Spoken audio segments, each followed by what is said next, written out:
me tell you something. There is no nobility in poverty. I have been a rich man and I have been a poor man, and I choose rich every fucking time. Today's day 3 of day is day 4. It's day 5. Day 8 of turning $100 to $100,000.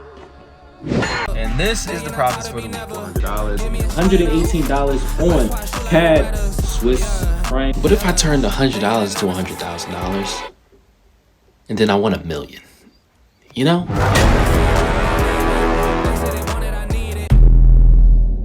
Yo, what's good, Josh? Your boy FX Jerry, back at it with another video, as in week 3 of turning $100 to $100,000. Here we go again. Last week we didn't make the goal of making $400, so week 3 was the goal of making $400 for this week. Now, not the hardest goal, but not the easiest goal. All I have to do is double the count. So before we start today's video, listen, if you're enjoying the series, drop a like, comment what you think, and show love to the other platforms: TikTok, Instagram, Twitter, free Telegram, link in the description down below. So let's jump straight into it. This week was kind of self-explanatory. I say it in every video because that's just how trading is. It's very self-explanatory if your strategy is very self-explanatory. Monday, there was no trades placed on Monday, but it was a very tradable week. Here are the trades Monday.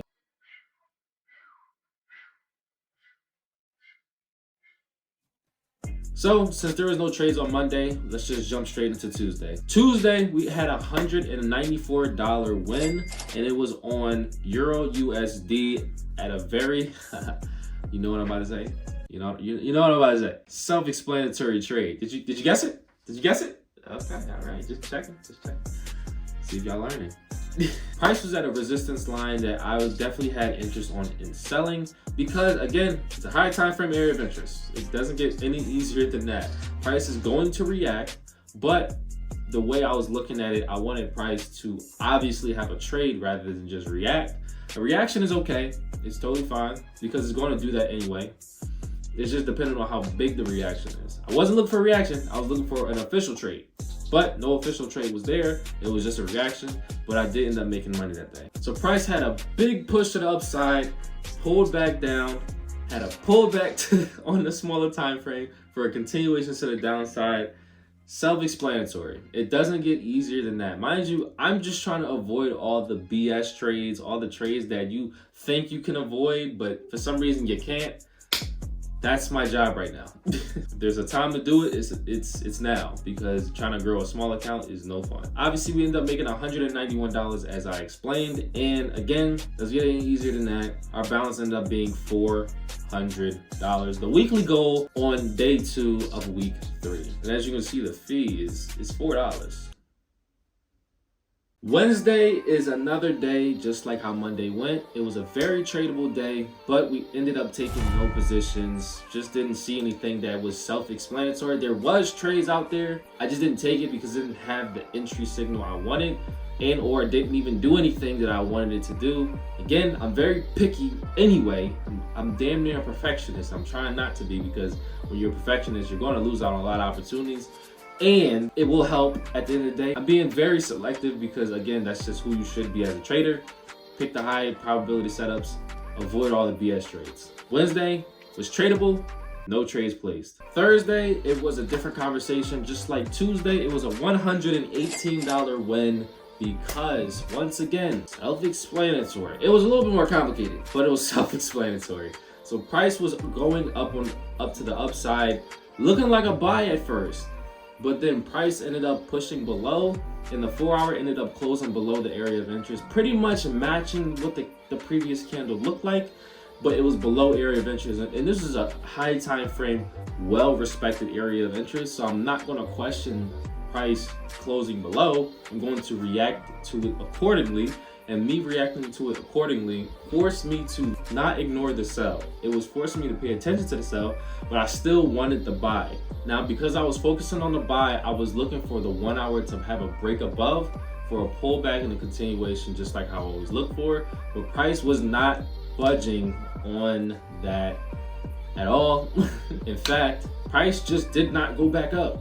which again, it's fine because it closed below on every time frame. It was very fundamental as a sell on the higher time, on the 1 hour, the 30 minutes, the 15, everything was saying sell. So I'm like, okay, it's fine, I'll entertain the sell. And once I entertained the sell, I entered a little too early, but I did enter at the best area of interest I possibly could have.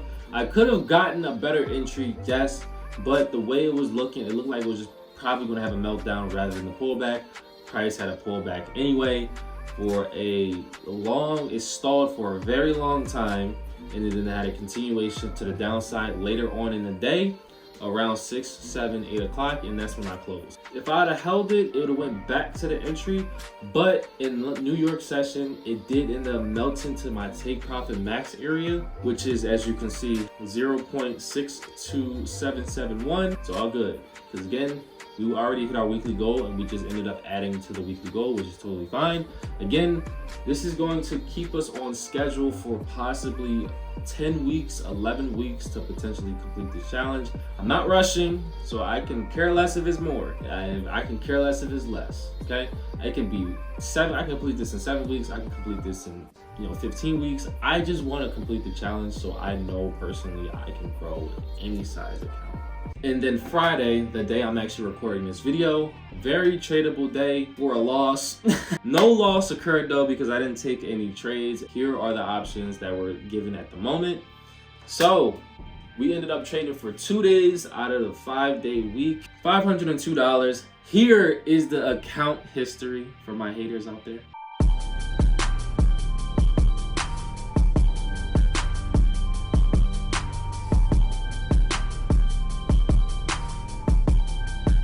And to be totally honest with you, I mean, this is a very self-explanatory week. It just doesn't get easier than that. Even this was Thanksgiving. It was even Thanksgiving week. That Thursday, obviously Thursday was Thanksgiving. I still took a trade. Self-explanatory. I just didn't trade the US. The USDJPY had a meltdown at 6 o'clock though. And I was biased towards the sell towards that. It would have been 120 pips. It would have been beautiful. It would have been a very beautiful thing. It's been very beautiful. I did end up taking a trade on Thanksgiving and it was totally fine. So again, people saying, oh, it's untradeable in Q4. Are you sure about that? You sure about that? So to conclude this week, I'm just clarifying that to all the haters out there, to all the people for some reason, look, with Trade Locker, you can see in the top right corner, it says live account. No matter what screenshot, every screenshot is going to say live account because it's a live account. You can tell from the rip it's not a demo account like how MetaTrader is. And again, I can't even trade MetaTrader if I wanted to. I love MetaTrader, but I do like Trade Locker more. I showed the trade history. Everything's documented on Telegram, Instagram, TikTok. Everything's documented, so I'm not going to care to defend myself with this small-minded individuals for some reason. Just because they're not doing it and I am, it's impossible all of a sudden. So if you like the video, be sure to drop a like, subscribe if you're new. Check out all the socials, Instagram, TikTok, YouTube, which is you're currently watching this now. Everything, all the links is in the description down below. Feel free to show love or see all the proof you need or join the movement, join the journey if you want. It is what it is. So yeah, I'll see you guys in the next video.